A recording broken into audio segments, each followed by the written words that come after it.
السلام علیکم، میں Imdad Chamru. P D M long march اور لانگ مارچ کے بعد ہونے والے دھرنوں کے بعد کیا کرے گا، یہ ہے وہ سوال جس کا جواب سب کو چاہیے، جس کی تلاش میں ہر بندہ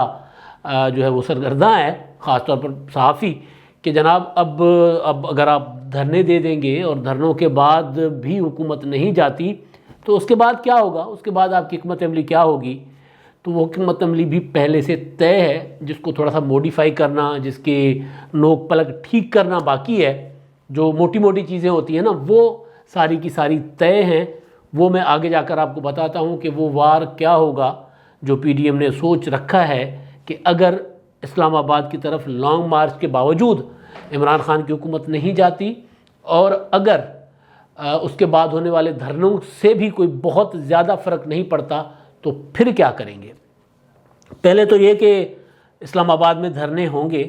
یہ خبر اپنے اسی ویلاگ میں نے 5 فروری کو آپ کو گزارش کی تھی، جب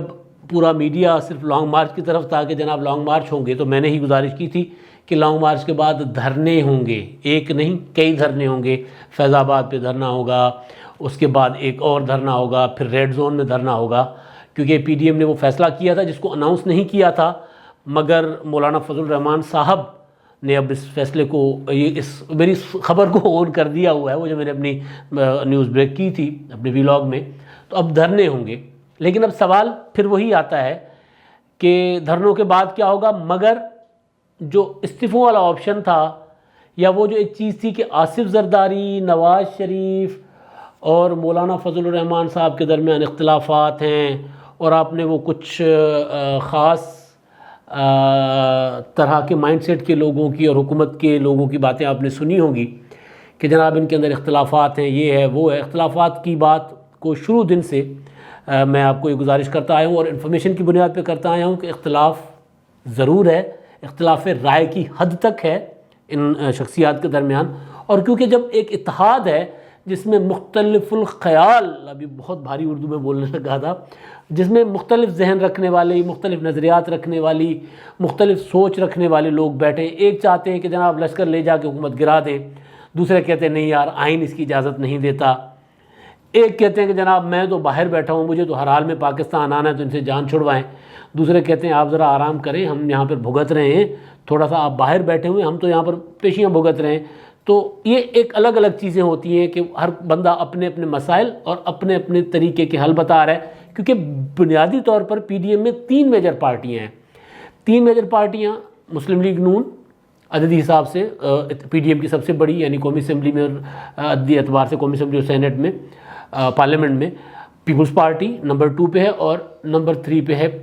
مولانا فضل الرحمان صاحب۔ ان کے پاس ان کا بھرم ہے، ان کو دعویٰ ہے کہ ان کے پاس اسٹریٹ پاور ہے، ان کے پاس لوگ ہیں جن کو حکومت مدرسوں کے بچے کہتی ہے۔ تو اور یہ تینوں ایک دوسرے کے ساتھ لازم و ملزوم ہیں، اب تینوں اب یہ ایک دوسرے سے الگ ہو نہیں سکتی ہیں۔ میں نے کئی بار آپ کو بتایا کہ تینوں کی مجبوریاں ہیں، اس وجہ سے ایک دوسرے کے ساتھ اختلاف رکھتے ہوئے ایک دوسرے کے پوائنٹ آف ویو کو کبھی رد کر کے کبھی مان کر چلنا پڑتا ہے ان کو، اور پھر لاجیکلی جو بات ٹھیک ہوتی ہے وہ بات وہ کرتے ہیں۔ اب لاجیکلی ان کو ایک بات جو پی ڈی ایم کے 4-5 ماہ کی مدت میں سمجھ آئی ہے ان باقی قائدین کو، وہ سمجھ آئی ہے کہ آصف زرداری صاحب جس طرح لے کر چلنا چاہتے ہیں اس طرح ہی چلا جائے۔ آصف زرداری کا ایک پرانا ہے وہ طریقہ، اور جو وہ کئی بار ذکر بھی کر چکے ہیں، اور جو انہوں نے پی ڈی ایم کے اجلاسوں میں، اور خاص طور پر جو 4 فروری والا اجلاس تھا اس میں انہوں نے ریپیٹ کر کے اپنے دوستوں کے سامنے، اپنے اتحادیوں کے سامنے رکھا تھا، جس کی وجہ سے اب پریکٹیکلی پی ڈی ایم کو لیڈ کر رہے ہیں وہ، اور وہ یہ ہے کہ دشمن یا مخالف کے ساتھ بھاگو، اس کے ساتھ لڑو مت، اسے تھکاؤ، اور تھک ہار کر وہ گرے گا نہیں تو ایسی غلطی کرے گا کہ پھر وہ آگے بھاگنے کے قابل نہیں ہوگا، آپ کے مقابلہ کرنے کے قابل نہیں ہوگا۔ یہ فلسفہ آصف زرداری عدالتوں میں بھی اپلائی کرتے رہے ہیں، جب ان کو نواز شریف کے دور میں احتساب کا سامنا کرنا پڑا، تب بھی وہ جو ان کو اکثر سوال پوچھتے رہتے ہیں ہم کہ جناب آپ کیسے کر لیتے ہیں، تو جو یہ مسکراتے رہتے ہیں ہر حال میں، تو وہ کہتے ہیں یار میں نا دشمن کو تھکاتا ہوں، بھگاتا ہوں اپنے ساتھ، اس کے ساتھ لڑتا نہیں ہوں۔ تو اب یہ والی بات انہوں نے میاں نواز شریف صاحب کو اور مولانا فضل الرحمان صاحب کو بارہا سمجھائی جس کے بعد جو پی ڈی ایم کا آخری جو اجلاس تھا، جو سب سے اہم اجلاس تھا، کیونکہ پی ڈی ایم پریکٹیکلی دو راہ پر آ کر کھڑا ہوا تھا. پی ڈی ایم کے پاس دو آپشنز تھے، یا تو اب استعفے دے کر سارا کچھ سسٹم سے باہر نکل جائیں، یا پھر لانگ مارچ آج کے آج نکل پڑیں، اور لانگ مارچ میں کیا نتیجہ نکلے گا، کیسے ہوگا. تو اس دو راہ سے پی ڈی ایم کو نکالا آصف زرداری نے، اور نواز شریف صاحب ان کی ہاں میں ہاں ملا رہے ہیں. وہ نامور صحافی سلیم صافی صاحب، ان کا بعد میں ٹویٹ میں نے دیکھا کہ انہوں نے کہا کہ اب آصف زرداری اور نواز شریف تو پہلے ایک صفحے پر تھے ہی، اب مولانا فضل الرحمان صاحب ایک صفحے پر آ گئے، انا للہ و انا الیہ راجعون. اب پتہ نہیں، سلیم صافی صاحب کا ظاہر ہے وہ ایک صحافی ہیں، اپنی رائے رکھتے ہیں جیسے ہم اپنی رائے رکھتے ہیں. تو صافی صاحب کا خیال ہے کہ استعفے دے کر ابھی کے ابھی اس سسٹم سے نکلا جائے، مگر میرے جیسوں کا خیال ہے، اور ظاہر ہے یہ ہم کیونکہ پاکستان کی پولیٹکس کو قریب سے دیکھتے بھی آ رہے ہیں پچھلے 25-30 سال سے، اور ایک دور وہ جو اے پی ڈی ایم والا تھا، پی ڈی ایم کا نہیں اے پی ڈی ایم والا، وہاں جو بڑی حرکت ہونے جا رہی تھی کہ جناب آصف زرداری، بینظیر بھٹو اور نواز شریف صاحب کو اقتدار سے باہر رکھو، اور مشرف کو آرام سے، وہ جو چودھری پرویز الہی نے مینار پاکستان پر کھڑے ہو کے کہا تھا کہ ہم 10 بار وردی میں منتخب کروائیں گے، تو آرام سے ان کو کنٹینیو کرائے رکھو. تو یہی فارمولہ جو ہے یہاں پر اپلائی ہو رہا تھا، جس سے یعنی اپوزیشن کو قومی اسمبلی اور صوبائی اسمبلیوں سے استعفے دلوا دو، اور پھر ٹکڑیوں میں انتخابات کروا دو، اور اپوزیشن ظاہر ہے پھر جب استعفے دے دے گی تو بائیک آؤٹ ہوگا. اور یہ میں کہانی پہلے آپ کو کئی بار بتا چکا ہوں کہ آصف زرداری صاحب نے کیسے چیز پی ڈی ایم کے سامنے رکھی تھی. تو ظاہر ہے جب استعفے دیں گے تو پھر انتخابات میں حصہ نہیں لیں گے، جب انتخابات میں حصہ نہیں لیں گے تو قومی اسمبلی میں ہو جائے گی میجورٹی، سندھ حکومت بھی مل جائے گی، میجورٹی سے مطلب کہ 2/3، اور سینٹ کا بھی ظاہر ہے جب استعفے دے کے چلے جائیں گے سینٹ انتخابات سے پہلے تو سینٹ کے انتخاب ہوں گے، وہاں پہ بھی 2/3 ہوگی. تو وہ جو 10 سالہ منصوبہ ہے کہ آئیں اپنا جو پارلیمنٹ کو سے اختیار لے کر واپس ایوان صدر کو دیے جائیں،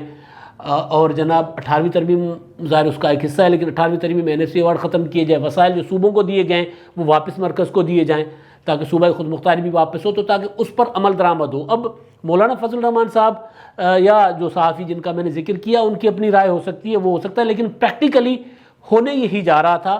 اس استعفوں کی صورت میں. تو یہ چیزیں آصف زرداری صاحب نے وہاں پر اجلاسوں میں اور الگ الگ ان کو سمجھائیں، اور اب میری اطلاع یہ ہے کہ مولانا فضل الرحمان صاحب کو بھی یہ بات سمجھ آ گئی ہے کہ استعفے دے دیتے تو بہت نقصان ہوتا، بچ گئے اس سے، کیونکہ وہ ایک بات کی گئی تھی اجلاس میں، گزشتہ اجلاس میں، کہ اگر ہم استعفے دے کر نکل جاتے تو ان کے پاس کوئی سیاسی یا اخلاقی جواز نہ ہوتا حکومت میں رہنے کا. تو اس کا جواب آیا تھا استعفوں کے مخالفوں کی طرف سے کہ کیا یہ حکومت اخلاقی اور سیاسی جواز کی محتاج ہے؟ کیا اس حکومت کے پاس آپ سمجھتے ہیں کہ کوئی اخلاقی جواز ہے، یا سیاسی طاقت کے ذریعے بیٹھی ہو؟ جن کو ہم سلیکٹڈ کہتے ہیں ان سے سیاسی اور اخلاقی توقع کیوں رکھ رہے ہیں ہم؟ لہٰذا کریں وہ جس کا ملک کو فائدہ ہو اور جس کا جمہوریت کو فائدہ ہو، یا کم از کم ہم اپنی جو پولیٹیکل ہم ایک اسٹرگل کر رہے ہیں وہ ہم اپنا اچیو کر سکیں گول، بجائے اس کے کہ سارے سسٹم سے باہر ہو جائیں اور اس کے بعد 85 میں جا کے کھڑے ہو جائیں، پھر 30-35 سال پیچھے نکل جائیں، اور پھر وہاں تک آتے آتے نہ جانے اور کتنی نسلیں ہمیں آگے جو ہے تحریکوں میں جھونکنی پڑے. تو یہ وہ ساری چیزیں تھیں جس کے بعد پی ڈی ایم کا بہرحال وہ جو تھکانے اور والی بات ہے نا کہ زرداری صاحب نے کہا کہ اب ان کو تھکاتے ہیں، چلاتے ہیں ان کو، اور یہ غلطیاں کریں گے. اور اب آپ دیکھ رہے ہیں کہ وہ جو سینٹ انتخابات میں کتنے پریشان پھر رہے ہیں عمران خان صاحب، وہ ٹکرے مارتے پھر رہے ہیں، کبھی سپریم کورٹ میں، کبھی وہ صدارتی ریفرنس، اور پھر آرڈیننس، اور وہ بھی مشروط، یعنی آرڈیننس آیا بھی ہے نہیں بھی آیا. تو یہ وہ باتیں ہیں جو تھکانے والی باتیں ہیں، تو حکومت کو تھکا رہے ہیں. اب میں آتا ہوں اس بات پہ، لمبی ہو گئی بات، کہ اب کیا ہوگا. مولانا فضل الرحمان صاحب نے اپنے انٹرویو میں کہا ہے کہ جب ہم اسلام آباد میں دھرنے دیں گے تو اگر دھرنوں سے نتیجہ نہیں نکلتا، لانگ مارچ کے بعد جو دھرنے ہوں گے، تو پھر ہم اپنی اگلی حکمت عملی کی طرف چل پڑیں گے. اور تحریکوں میں ایسا ہوتا رہتا ہے. مطلب میں بذات خود میں ذاتی طور پر حیران ہوں کہ 5 ماہ کی تحریک سے لوگ نتائج نکل رہے ہیں کہ نکالنے کی کوشش کر رہے ہیں کہ تحریک کامیاب ہوئی ہے کہ ناکام. یہ تحریک ابھی اپنے عروج کے مرحلے کی طرف نہیں گئی. تو بہرحال لانگ مارچ کے بعد جو دھرنے ہوں گے، دھرنوں کے بعد وہ ایکسرسائز ہوگی جس ایکسرسائز کے لیے آصف زرداری صاحب نے نواز شریف صاحب کو اور مولانا فضل الرحمان صاحب کو ایک صفحے پہ کیا ہے، سیم پیج ہو گیا ان کا. تو اس سیم پیج والا جو معاملہ ہے وہ ہوگا دھرنے کے بعد تحریک عدم اعتماد. تب تک سینٹ انتخابات بھی ہو چکے ہوں گے، سینٹ انتخابات کے نتائج آ چکے ہوں گے، اور سینٹ انتخابات کے نتائج جو ہیں وہ بتائیں گے کہ تحریک عدم اعتماد کامیاب ہونے کے کتنے امکانات ہیں. کیونکہ جو پی ڈی ایم ہے وہ کم از کم